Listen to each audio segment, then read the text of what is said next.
حضرت عمر فاروق رضی اللہ تعالیٰ عنہ نے جواب میں 2 خط بھیجے، ایک گورنر کے نام اور ایک دریائے نیل کے نام۔ دریائے نیل دریا ہے، کیا دریا بھی خط پڑتا ہے؟ حدیبیہ کے موقع پر حضور صلی اللہ علیہ وسلم نے صرف اتنا فرما دیا تھا، 1400 صحابہ مکہ کے لیے نکلے حضور کے ساتھ عمرہ کرنے کے لیے۔ سنو، عمرہ کرنے کے لیے نکلے، احرام پہن کر کے نکلے، لیکن مکہ کے کافروں نے بیچ راستے میں روک لیا، کہا تم عمرہ نہیں جا سکتے، نہیں جاؤ گے۔ حضور صلی اللہ علیہ وسلم کو ان لوگوں نے بیچ راستے میں روک لیا۔ 35 کلومیٹر مکہ باقی ہے، سوچو 450 کلومیٹر کا فاصلہ ہے مکہ مدینہ۔ مدینے سے جو چل کر کے صحابہ آئے ہوں تقریباً 400 کلومیٹر چلے ہوں، اور ان کو قریب مکہ کے آ کر کے کہہ دیا جائے اب تم نہیں جا سکتے، عمرہ نہیں کر سکتے، ان کی حالت کیا ہونی چاہیے؟ صحابہ جوش میں تھے، کہا یا رسول اللہ صلی اللہ علیہ وسلم اجازت دیں ہم ان کے پرخچے اڑا دیں۔ بدر بھی ہو چکی تھی، احد بھی ہو چکی تھی، خندق بھی ہو چکی تھی، ساری جنگوں میں صحابہ نے اپنے جوہر دکھا بھی چکے تھے۔ یہ 6 ہجری کا معاملہ ہے، سن 6 ہجری میں حدیبیہ کا معاملہ آیا۔ حضور صلی اللہ علیہ وسلم اپنی نگاہ نبوت سے دیکھ رہے تھے، آپ نے فرمایا نہیں، جنگ نہیں چاہتا میں، اس لیے کہ ہم حالت احرام میں ہیں، حالت احرام میں ہم جنگ نہیں چاہتے۔ حضور نے صلح کی بات کر لی مکہ والوں سے، وہ بظاہر دب کر کے صلح لگ رہی تھی، تو اس میں حضرت عمر سب سے زیادہ بے قرار تھے، سب سے زیادہ بے قرار۔ صحابہ سے وہ بار بار پوچھتے تھے کیا ہم حق پر نہیں ہیں، ہم کو جنگ کی اجازت کیوں نہیں مل رہی ہے؟ یہ مکہ والوں کو ہم برابر بتا دیں گے، آج تو ہم 1400 کی تعداد میں ہیں، بدر میں تو صرف 313 تھے، حضور کیوں نہیں اجازت دے رہے ہیں؟ حضور صلی اللہ تعالیٰ علیہ وسلم نے منع کر دیا، نہیں میں صلح نامہ لکھ رہا ہوں۔ حضور صلی اللہ تعالیٰ علیہ وسلم کے پاس حضرت عمر آئے، حضور کے بازو پکڑ کر کے جوش میں پوچھنے لگے آقا کیا ہم حق پر نہیں ہیں، کیوں آپ اجازت نہیں دے رہے ہیں؟ حضور نے فرمایا عمر جو میں دیکھ رہا ہوں وہ تم نہیں دیکھ رہے۔ حضرت عمر بے قرار تھے، یہ نافرمانی نہیں، بے قراری آپ کی جو تھی وہ فرد جہاد میں تھی۔ حضور صلی اللہ علیہ وسلم کو کیسے کوئی عمرہ سے روک سکتا ہے، اس بات کی بے قراری تھی۔ حضرت عمر نے یہ سوچا کہ ابو بکر کو منا لوں، ابو بکر مان گئے تو رسول اللہ کو بھی یہ منا لیں گے۔ حضرت ابو بکر کے پاس آئے، صدیق اکبر رضی اللہ تعالیٰ عنہ کو انہوں نے زور سے کہا اے ابو بکر آپ نہیں دیکھ رہے ہم 1400 کی تعداد میں اور رسول اللہ صلی اللہ علیہ وسلم صلح لکھ رہے ہیں، مکہ والوں کے ساتھ صلح، وہ بھی ایسی صلح کہ ہماری اس میں عزت نہیں ہے۔ مکہ والے ایسی صلح لکھا رہے تھے کہ جس میں ان کے ہی فائدے تھے، مدینے والوں کے فائدے نہیں تھے۔ حضرت عمر بار بار کہہ رہے تھے، حضرت ابو بکر صدیق کو جلال آیا، ان کے ہاتھ جھٹک دیے۔ حضرت ابو بکر صدیق نے کہا الزم غرضک یا عمر، اے عمر اپنا ہوش سنبھال، تو کس کے فیصلے پر بات کر رہا ہے؟ وہ محمد رسول اللہ صلی اللہ تعالیٰ علیہ وسلم، اللہ کے رسول صلی اللہ علیہ وسلم، جنگ کہیں تو جنگ ہے، صلح کہیں تو صلح ہے۔ میرا ایمان ہے کہ رسول جو کرتے ہیں وہ اپنی طبیعت سے نہیں، وہ وحی الہی سے کرتے ہیں۔ حضرت عمر نے کہا اس دن مجھے احساس ہوا کہ ایمان کیا ہے، رسول اللہ کی ہر بات کو من عن تسلیم کرنا، یہ صدیق اکبر سے سیکھو۔ اس صلح کو حضرت عمر نے تسلیم کیا، یہ صدیق اکبر رضی اللہ تعالیٰ عنہ کی ذات طیبہ تھی۔ میرے عزیزوں اگر انہی پر پوری بات ختم ہو جائے گی، میرا وقت نکل جائے گا۔ سیدنا ابو بکر صدیق رضی اللہ تعالیٰ عنہ تقریباً 2 سال اور چند ماہ آپ نے خلافت کے امور کو سنبھالا، اور آپ کی عمر مبارکہ 60 سال سے تجاوز کر چکی تھی، 63 سال کے قریب آپ کی بھی عمر مبارکہ تھی۔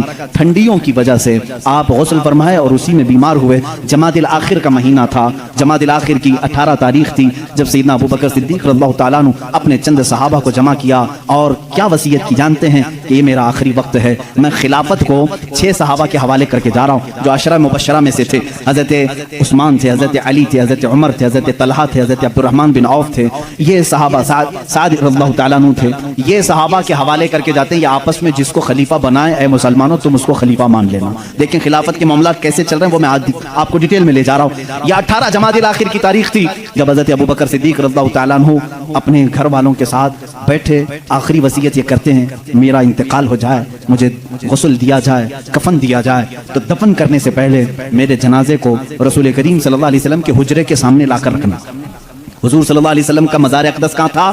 عائشہ صدیقہ کا حجرہ تھا، اور دروازہ لگتا تھا، وہ ایک کمرہ تھا، دروازہ تھا۔ حضرت ابو بکر کہتے ہیں اس دروازے کے پاس جنازے کو لا کر رکھ دینا، اور خبردار کہیں لے جا کر کے اٹھا کر دفن نہ کرنا، بلکہ باہر کھڑے ہو کر کے اجازت مانگنا۔ اے اللہ کے رسول اگر رسول تمہارا اجازت دے دیں تو مجھے حضور کے پہلو میں دفن کر دینا۔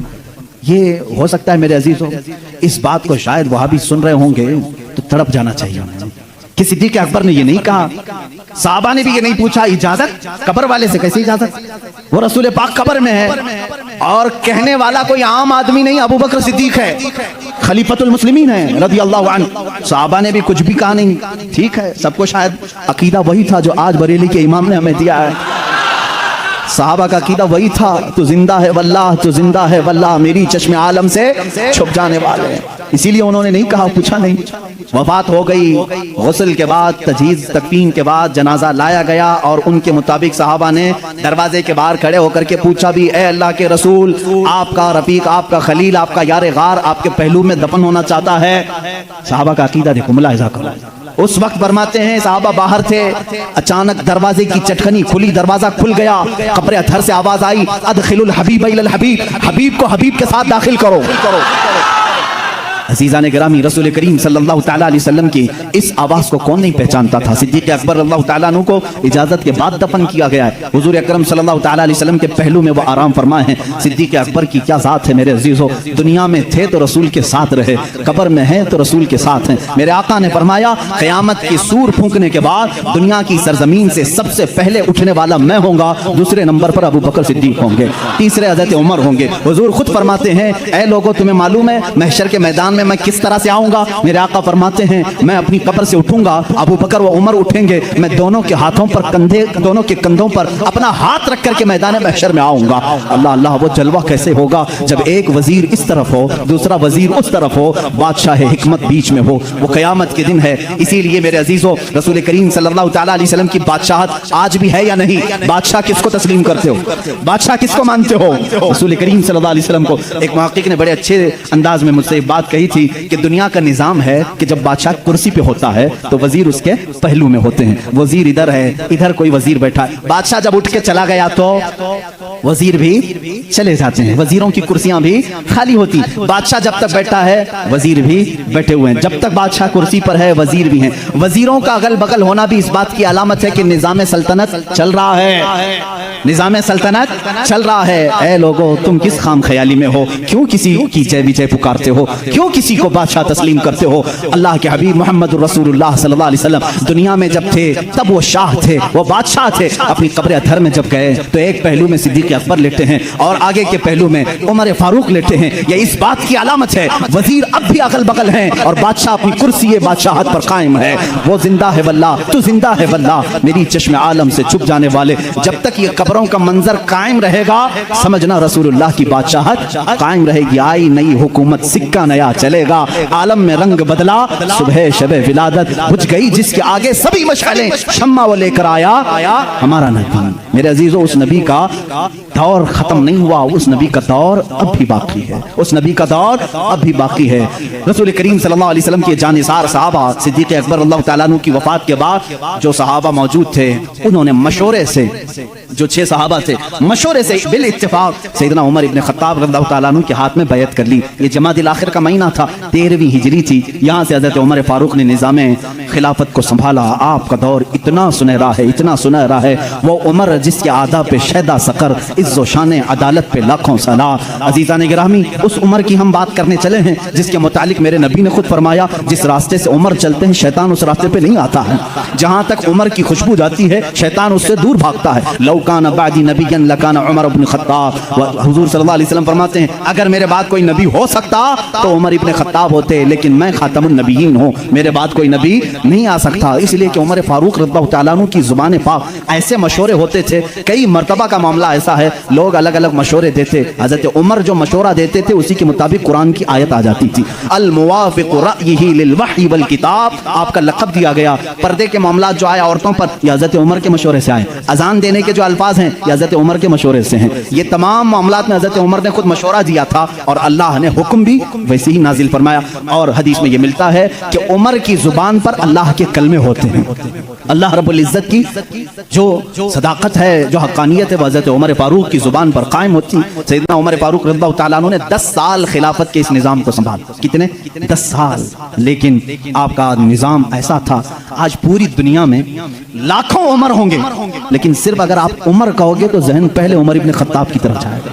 لاکھوں عمر آئے گئے اس کے بعد، لیکن صرف اگر عمر کہو گے یا عمر فاروق کہو گے، کسی کا ذہن دوسرے عمر کی طرف نہیں جاتا، اسی رسول کی عمر کی طرف جاتا ہے۔ اپنے تو اپنے غیروں نے بھی مثال تھی، غیروں نے بھی مثال تھی۔ ہندوستان کی یہاں پر گاندھی جی کو آپ کون نہیں جانتا؟ نہیں جانو گے تو وٹامن یم بھی نہیں رکھ سکتے۔ گاندھی جی نے خود اپنے تحریر میں لکھا ہے، موجود ہے یہ بات،